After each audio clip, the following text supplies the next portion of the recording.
ಜೈ ಶ್ರೀರಾಮ್. ನೀವು ನೋಡ್ತಾ ಇದ್ದೀರಾ ಟಿವಿ ವಿಕ್ರಮ. ನಾನು ಸೌಮ್ಯ ಸನಾತನಿ. ನಮ್ಮ ಟಿವಿ ವಿಕ್ರಮದ ಎಲ್ಲ ಕಾರ್ಯಕ್ರಮಗಳ ನೋಟಿಫಿಕೇಶನ್ ನಿಮಗೆ ಸಿಗಬೇಕಂತ ಹೇಳಿದ್ರೆ ನಮ್ಮ ಟಿವಿ ವಿಕ್ರಮ ಚಾನೆಲ್ ಅನ್ನು ಸಬ್ಸ್ಕ್ರೈಬ್ ಮಾಡಿ, ಹಾಗೆ ಬೆಲ್ ಬಟನ್ ಕ್ಲಿಕ್ ಮಾಡೋದನ್ನ ಖಂಡಿತ ಮರಿಬೇಡಿ. ಯುದ್ಧ ಅಂದರೆ ಕೇವಲ ಸೈನಿಕರ ಬಾಹುಬಲದಿಂದ ನಡೆಯೋದಲ್ಲ. ಯುದ್ಧ ಅಂದರೆ ರಾಜನ ಚಾಣಾಕ್ಷತನ ಇರಬೇಕು. ಯುದ್ಧದಲ್ಲಿ ಸೈನಿಕರೇ ಮುಖ್ಯ ಆಗಿದ್ರೆ ಕುರುಕ್ಷೇತ್ರದಲ್ಲಿ ಕೌರವರೇ ಗೆಲ್ತಾ ಇದ್ರು. ಗುರುದ್ರೋಣ, ಇಚ್ಛಾಮರಣಿ ಭೀಷ್ಮಾಚಾರ್ಯರು, ಸೂರ್ಯಪುತ್ರ ಕರ್ಣ, ಇಷ್ಟೆಲ್ಲ ಅತಿರಥ ಮಹಾರಥರು ಇದ್ರೂ ಕೂಡ ಕೌರವ ಸೇನೆ ಸೋತಿದ್ದು ಹೇಗೆ? ಯುದ್ಧ ನೀತಿಯಿಂದ, ಶ್ರೀಕೃಷ್ಣನ ಚಾಣಾಕ್ಷತನದಿಂದ. ಅದೇ ಚಾಣಕ್ಯನ ನೀತಿಯನ್ನು ಭಾರತ ಇಲ್ಲಿ ಬಳಸ್ತಾ ಇದೆ. ಒಂದು ಕಡೆಯಿಂದ ಪಾಕಿಸ್ತಾನ, ಇನ್ನೊಂದು ಕಡೆಯಲ್ಲಿ ಚೀನಾ, ಮತ್ತೊಂದು ಕಡೆ ಬಾಂಗ್ಲಾ. ಆದರೂ ಭಾರತ ಹೆದರುವ ಮಾತೇ ಇಲ್ಲ. ಎದುರಲ್ಲಿ ಯಾರೇ ಇದ್ರೂ ಕೂಡ ಹೆದರೋ ಮಾತೇ ಇಲ್ಲ. ಭಾರತ ಪಾಕಿಸ್ತಾನಕ್ಕೆ ಈಗಾಗಲೇ ಒಂದೊಂದೇ ಏಟುಗಳನ್ನು ಕೊಡ್ತಾ ಇದೆ.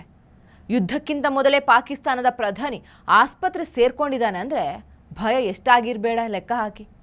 ಭಾರತ ಪಾಕಿಸ್ತಾನಕ್ಕೆ ಕೊಟ್ಟ ದೊಡ್ಡ ಏಟು ಅಂದರೆ ಅದು ಈ ವಾಟರ್ ಬಾಂಬ್. ಹೇಳದೆ ಕೇಳದೆ ನೀರು ಬಿಟ್ಟು ಪಾಕನ್ನು ಅಲ್ಲೋಲ ಕಲ್ಲೋಲ ಮಾಡಿ ಹಾಕಿದ್ರು. ಈಗ ಪ್ರಶ್ನೆ ಏನಂದರೆ, ಚೀನಾ ಪಾಕಿಸ್ತಾನದ ಪರ ನಿಂತ್ಕೊಳ್ಳುತ್ತಾ? ಇದೇ ರೀತಿ ವಾಟರ್ ಬಾಂಬನ್ನು ಭಾರತದ ಮೇಲೆ ಪ್ರಯೋಗ ಮಾಡುತ್ತಾ? ಭಾರತದ ಈಶಾನ್ಯ ರಾಜ್ಯಗಳು ಅಪಾಯಕ್ಕೆ ಸಿಲುಕುತ್ತಾ? ಏನು ಮಾಡುತ್ತೆ ಚೀನಾ? ಇದರ ಬಗ್ಗೆ ಈಗ ಚರ್ಚೆಯನ್ನು ಮಾಡೋಣ. ವೀಕ್ಷಕರೇ, ಭಾರತ ಸಿಂಧೂ ನದಿಯ ಒಪ್ಪಂದವನ್ನು ಆಲ್ರೆಡಿ ಮುರಿದಿದೆ. ಈಗ ನಮಗೆ ಹೆಂಗೆ ಬೇಕೋ ಹಾಗೆ ಅನ್ನೋ ಹಾಗೆ ಟ್ರೀಟ್ ಮಾಡ್ತಿದ್ದೇವೆ. ಈಗ ಸಂಪೂರ್ಣವಾಗಿ ಭಾರತ ಪಾಕಿಸ್ತಾನಕ್ಕೆ ಹೋಗೋ ನೀರು ತಡೆದರೆ ಮುಂದೆ ಆ ನೀರನ್ನು ಏನು ಮಾಡೋದು? ಇದು ತುಂಬ ಜನರ ಪ್ರಶ್ನೆ. ನಿಜ ಹೇಳಬೇಕಂದ್ರೆ ಭಾರತಕ್ಕೂ ಈ ನೀರಿನ ಅಗತ್ಯ ತುಂಬ ಇದೆ. ಭಾರತ ಈ ನೀರನ್ನು ರಾಜಸ್ಥಾನದ ಭಾಗಗಳಲ್ಲಿ ನೀರಾವರಿಗೆ ಬಳಸಬಹುದು. ಅದರ ಜೊತೆಗೆ ಇದನ್ನು ಹೈಡ್ರೋ ವಿದ್ಯುತ್ ಯೋಜನೆಗೂ ಉಪಯೋಗಿಸ್ಕೊಳ್ಬಹುದು. ಇದಲ್ಲದೆ ಸಿಂಧೂ ನದಿ ಒಪ್ಪಂದದ ಪ್ರಕಾರ ಭಾರತಕ್ಕೆ ಸೇರಿದ ನದಿಗಳಾದ ರಾವಿ, ಬಿಯಾಸ್, ಸತ್ಲಜ್, ಬಹುಶಃ ಈ ಎಲ್ಲ ನದಿಯ ನೀರನ್ನು ಕೂಡ ಭಾರತ ಸಂಪೂರ್ಣವಾಗಿ ಬಳಸಿಕೊಳ್ತಾ ಇಲ್ಲ. ಈಗ ಆ ನದಿಗಳಿಗೆ ಡ್ಯಾಮ್ ನಿರ್ಮಿಸಿ ಆ ನೀರನ್ನು ಸಂಪೂರ್ಣವಾಗಿ ಭಾರತ ಬಳಸ್ಕೊಳ್ಬೇಕು. ಭಾರತ ಸಿಂಧೂ ನದಿ ಒಪ್ಪಂದ ರದ್ದು ಮಾಡಿದ್ರಿಂದ ಪಾಕಿಸ್ತಾನದಲ್ಲಿ ಕೃಷಿ ಹಾಗೂ ಹೈಡ್ರೋ ಪವರ್ ವಿದ್ಯುತ್ ಉತ್ಪಾದನೆಗೆ ದೊಡ್ಡ ಹೊಡೆತ ಬಿದ್ದಿದೆ. ಅದಲ್ಲದೆ ಪಾಕಿಸ್ತಾನದಲ್ಲಿ ನೀರಿಲ್ಲದೆ ಬರಗಾಲ ಬರುತ್ತೆ. ನೀರೇ ಇಲ್ಲ ಅಂದಮೇಲೆ ಜನ ಬದುಕೋದು ಹೇಗೆ? ಎಲ್ಲ ಗುಳೆ ಹೋಗಬೇಕಾಗತ್ತೆ. ಅದಕ್ಕೆ ಪಾಕಿಸ್ತಾನ ಈ ವಿಷಯವನ್ನು ಅಂತಾರಾಷ್ಟ್ರೀಯ ಮಟ್ಟಕ್ಕೆ ತೆಗೆದುಕೊಂಡು ಹೋಗ್ತೇವೆ ಅಂತ ಇರೋದು. ಆದರೆ ಈಗ ಪ್ರಶ್ನೆ ಏನಂದರೆ, ಈ ಯುದ್ಧ ಭಾರತ ಹಾಗೂ ಪಾಕಿಸ್ತಾನದ ನಡುವೆ ನಡೀತಾ ಇರುವಾಗ ಭಾರತಕ್ಕೆ ಯಾರಿಂದ ತೊಂದರೆ ಅನ್ನೋದು. ವಾಸ್ತವವಾಗಿ ಈಗ ಭಾರತಕ್ಕೆ ತೊಂದರೆ ಇರೋದು ಚೈನಾದಿಂದ. ಹೌದು, ಚೈನಾ ಈಗ ಬ್ರಹ್ಮಪುತ್ರ ನದಿಯಲ್ಲಿ ಒಂದು ಬೃಹತ್ ಗಾತ್ರದ ಡ್ಯಾಮ್ ನಿರ್ಮಿಸ್ತಾ ಇದೆ. ಇದು ಸಾಮಾನ್ಯ ಡ್ಯಾಮ್ ಅಲ್ಲ, ಇದು ಒಂದು ರೀತಿ ಸೂಪರ್ ಡ್ಯಾಮ್ ಆಗಿದೆ. ಈ ಡ್ಯಾಮ್ಗೆ ಚೀನಾ ಖರ್ಚು ಮಾಡ್ತಿರೋದು $137 ಬಿಲಿಯನ್. ಚೀನಾ ಈ ಡ್ಯಾಮ್ ನಿರ್ಮಿಸ್ತಾ ಇರುವಂಥ ಲೊಕೇಶನ್ ಬಗ್ಗೆ ಹೇಳಬೇಕಂದ್ರೆ, ಅರುಣಾಚಲ ಪ್ರದೇಶದ ಗಡಿಯ ಮೇಲೆ ಟಿಬೆಟ್ ಇದೆ. ಈ ಟಿಬೆಟ್ನ ಮೆಡೋಕ್ ಕೌಂಟಿ ಅನ್ನೋ ಜಾಗದಿಂದ ಬ್ರಹ್ಮಪುತ್ರ ನದಿ ಭಾರತದ ಅರುಣಾಚಲ ಪ್ರದೇಶಕ್ಕೆ ಹರಿಯುತ್ತೆ. ಗಡಿಯಿಂದ ಕೇವಲ 30 ಕಿಲೋಮೀಟರ್ ದೂರದಲ್ಲಿ ಈ ಡ್ಯಾಮನ್ನು ನಿರ್ಮಿಸಲಾಗ್ತಾ ಇದೆ. ಇದು ಭಾರತಕ್ಕೆ ತುಂಬ ಹತ್ತಿರ. ಈ ಡ್ಯಾಮ್ ಬಗ್ಗೆ ಹೇಳಬೇಕಂದ್ರೆ, ಪ್ರಪಂಚದ ಅತೀ ದೊಡ್ಡ ಡ್ಯಾಮ್ ಚೀನಾದಲ್ಲೇ ಇರೋದು. ಅದರ ಹೆಸರು 3 ಘಾರ್ಗೇಸ್. ಇದಕ್ಕಿಂತ 3 ಪಟ್ಟು ದೊಡ್ಡದು ಈ ಡ್ಯಾಮ್. 60,000 ಮೆಗಾವ್ಯಾಟ್ ಕೆಪಾಸಿಟಿ ಜಲವಿದ್ಯುತ್ ಡ್ಯಾಮ್ ಇದಾಗಿದೆ. ಆಗಲೇ ಹೇಳಿದಾಗೆ ಇದನ್ನು ನಿರ್ಮಿಸ್ತಾ ಇರೋದು ಅರುಣಾಚಲ ಪ್ರದೇಶದ ಬಳಿ. ಈಗ ಪ್ರಶ್ನೆ ಏನಂದರೆ, ಇದರಿಂದ ಭಾರತಕ್ಕೆ ಆಗುವ ಅಪಾಯಗಳೇನು? ಚೈನಾ ಈ ಬ್ರಹ್ಮಪುತ್ರ ನದಿಯಿಂದ ಭಾರತಕ್ಕೆ ಬರುವ ನದಿಯ ನೀರನ್ನು ನಿಯಂತ್ರಿಸಬಹುದು. ಅವರು ಕೂಡ ನಮ್ಮಂತೆ ಪ್ರವಾಹ ಸೃಷ್ಟಿಸಬಹುದು. ಉದಾಹರಣೆಗೆ ಭಾರತ ಚೀನಾದ ಮೇಲೆ ಒತ್ತಡ ಜಾಸ್ತಿ ಮಾಡಿದರೆ ಈ ನೀರನ್ನು ಚೈನಾ ನಿಲ್ಲಿಸಲೂಬಹುದು. ಹಾಗೂ ಸಡನ್ ಆಗಿ ನೀರನ್ನು ಬಿಟ್ಟು ಹಳ್ಳಿಗಳ ಮೇಲೆ ಪ್ರವಾಹ ಉಂಟಾಗಿ ದೊಡ್ಡ ಅನಾಹುತ ಸಂಭವಿಸಬಹುದು. ಒಟ್ಟಾರೆ ಈಗ ಚೈನಾ ಪಾಕಿಸ್ತಾನಕ್ಕೆ ಸಹಾಯ ಮಾಡುತ್ತಾ?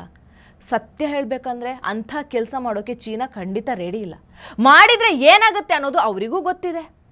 ಆದರೆ ಇದು ಮುಂದೆ ಯಾವತ್ತಿದ್ರೂ ಕೂಡ ಭಾರತಕ್ಕೆ ಒಂದು ರೀತಿಯ ಥ್ರೆಟ್. ನಾವು ಹೇಗೆ ಸಿಂಧೂ ನದಿ ನೀರನ್ನು ಇಲ್ಲಿಗೆ ಬಳಸ್ಕೊಳ್ತಾ ಇದ್ದೀವೋ ಹಾಗೆ ಅವರು ಮಾಡಬಹುದು. ಮುಂದೆ ಚೀನಾ ಹಾಗೂ ಭಾರತದ ನಡುವೆ ಏನಾದರೂ ಯುದ್ಧ ಭೀತಿ ಬಂದರೆ ಅವರು ಇದನ್ನು ಇಟ್ಕೊಂಡು ಹೆದರಿಸಬಹುದು.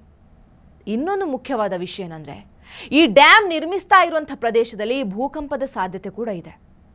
ಇಷ್ಟು ದೊಡ್ಡ ಪ್ರಮಾಣದಲ್ಲಿ ನೀರನ್ನು ಸಂಗ್ರಹಿಸೋದರಿಂದ ಭೂಮಿಯ ಟೆಕ್ಟೋನಿಕ್ ಫಲಕದ ಮೇಲೆ ಒತ್ತಡ ಬೀರುತ್ತೆ. ಇದರಿಂದ ಲ್ಯಾಂಡ್ ಸ್ಲೈಡ್, ಪ್ರವಾಹ ಹಾಗೆ ಡ್ಯಾಮ್ ಮುರಿಯುವ ಸಾಧ್ಯತೆ ಕೂಡ ಇದೆ.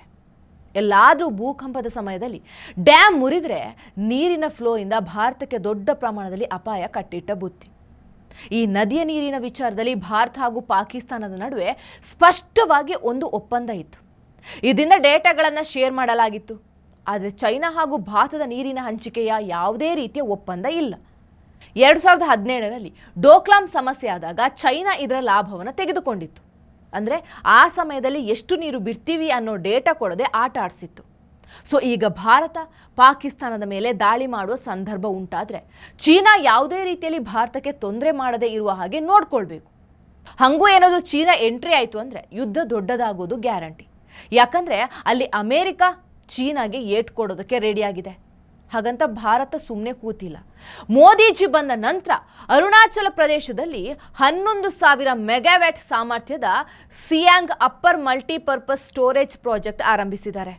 ಅದರ ಜೊತೆಗೆ 2,880 ಮೆಗಾವ್ಯಾಟ್ನ ದಿಬಾಂಗ್ ಮಲ್ಟಿಪರ್ಪಸ್ ಪ್ರಾಜೆಕ್ಟ್ ನಿರ್ಮಿಸಲಾಗಿದೆ.